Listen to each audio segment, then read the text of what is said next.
नमस्कार दोस्तों, स्वागत है आपका आज के राजस्थान के मुख्य समाचारों में। तो दोस्तों, राजस्थान की तमाम बड़ी खबरों को जानने से पहले आपसे रिक्वेस्ट है कि इस वीडियो को लाइक और इस चैनल को सब्सक्राइब कीजिए और बेल आइकन के नोटिफिकेशन को ऑन कर लीजिए। तो दोस्तों, सीधे चलते हैं आज की सबसे पहली बड़ी खबर की ओर। राजस्थान का पहला पेपरलेस बजट आज पढ़ने के लिए विधायकों को टेप दिए जाएंगे। जी हां दोस्तों, आपको बता दें कि राजस्थान का बजट आज यानी 24 फरवरी को आ रहा है। मुख्यमंत्री अशोक गहलोत सुबह 11 बजे विधानसभा में पेपरलेस बजट पेश करेंगे। इसे पढ़ने के लिए विधायकों को टेप दिए जाएंगे। आपको बता दें कि गहलोत ने पिछले साल 2,25,000 करोड़ का बजट पेश किया था। इस बार कोरोना के बावजूद 2,40,000 करोड़ यानी करीब 15,000 करोड़ ज्यादा का बजट हो सकता है। के बाद दोस्तों, अगली बड़ी खबर। किसान नेता राकेश टिकैत की हुंकार।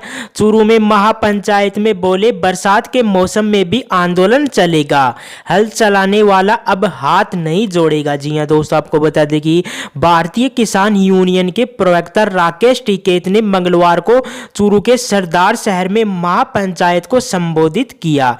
इस दौरान उन्होंने कहा कि आने वाली बरसात में भी आंदोलन चलेगा। ये आंदोलन तब तक चलता रहेगा जब तक ये तीनों कानून वापस नहीं होते हैं। वहीं एमएसपी पर कानून नहीं बनता और हमारी कमेटी से केंद्र सरकार बातचीत नहीं करती है। उन्होंने किसानों से कहा कि आंदोलन को आप जिंदा रखिए। आपको बता दें कि राजीव गांधी खेल स्टेडियम में किसान महापंचायत में टिकैत ने नया नारा दिया कि हल चलाने वाला अब हाथ नहीं जोड़ेगा।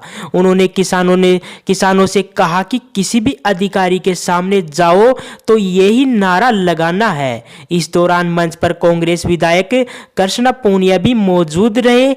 आयोजकों ने दावा किया है कि महापंचायत में 30,000 से ज्यादा किसान शामिल हुए। महापंचायत को लेकर सुरक्षा व्यवस्था भी कड़ी की गई। करीब 350 जवानों को तैनात किया गया।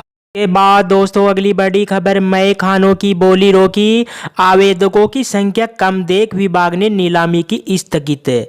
अब 3 मार्च से लगेगी बोली। जी हां दोस्तों, आपको बता दें कि राज्य सरकार की बनाई गई आबकारी नीति अब सरकार के लिए ही परेशानी खड़ी कर रही है। शराब की दुकान लेने के लिए पिछले साल जहां एक दुकान के लिए 30 से 40 आवेदन आते थे, आज स्थिति यह है कि कई ऐसी दुकानें हैं जिनके लिए एक भी आवेदन नहीं आए हैं। राजस्व नुकसान होने की आशंका को देखते हुए आबकारी विभाग ने नीलामी की प्रक्रिया को 3 मार्च से शुरू करने का निर्णय लिया है, जबकि तय शेड्यूल के मुताबिक आज से बोली लगनी थी। आपको बता दें कि आबकारी सूत्रों की माने तो पूरे राज्य की बात करें तो 7,665 दुकानों के लिए अब तक 23,000 ने रजिस्ट्रेशन करवाया है, जिसमें से 16% ने ही अब तक बोली लगाने के लिए शुल्क जमा करवाया है। इसे देखते हुए आबकारी विभाग ने अब 3, 4, 5, 9 और 10 मार्च को नीलामी करने की नई तारीख जारी की है। इसी के साथ ही इस बार नीलामी की जो प्रक्रिया तय की गई है उसमें दुकानों की बोली के लिए न्यूनतम रिजर्व प्राइस तय की है।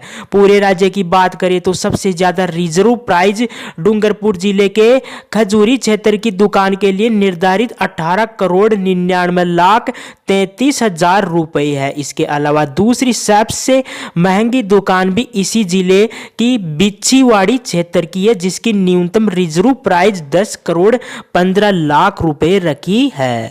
के बाद दोस्तों, अगली बड़ी खबर। पेट्रोलियम कंपनियों की फिर मार, 2 दिन स्थिर रहने के बाद फिर बढ़े दाम। पेट्रोल 97.47 और डीजल 89.82 रुपए प्रति लीटर। जयपुर में प्रीमियम 100 के पार। जी हां दोस्तों, आपको बता दें कि 2 दिन स्थिर रहने के बाद फिर पेट्रोल और डीजल के दाम बढ़े हैं।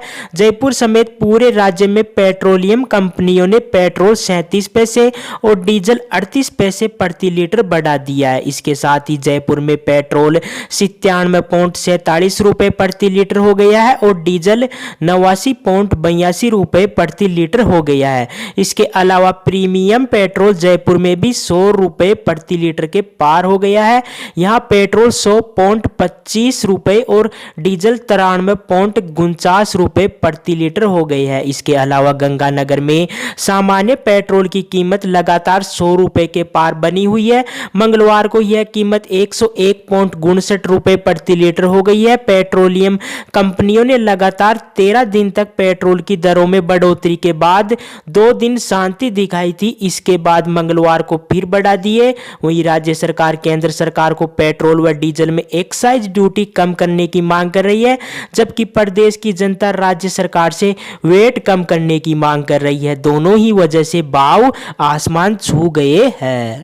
के बाद दोस्तों अगली बड़ी खबर, बिजली कंपनियों का बेरोजगारों को झटका।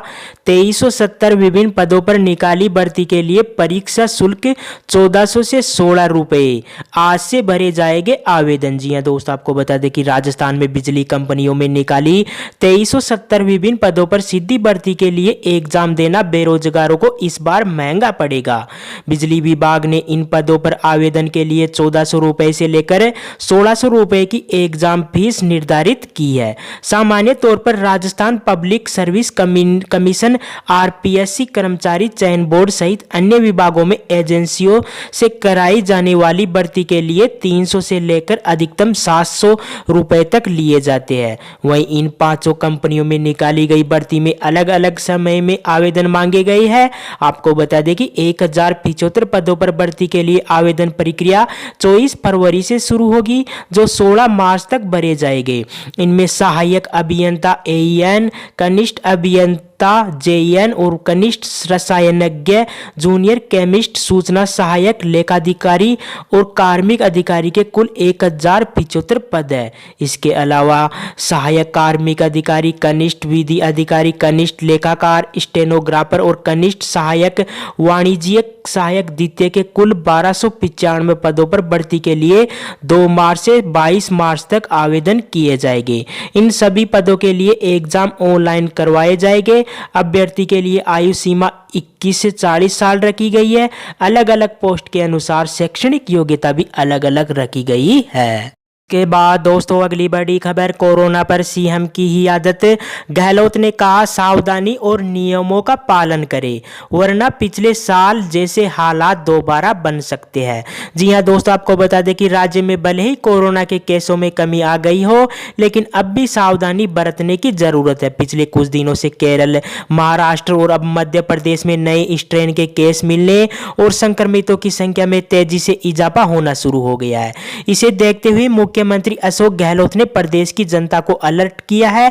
गहलोत ने सोशल मीडिया पर पोस्ट करते हुए कहा कि अगर सावधानी और कोविड नियमों की पालना नहीं की तो पिछले साल जैसी स्थिति दोबारा न बन जाए।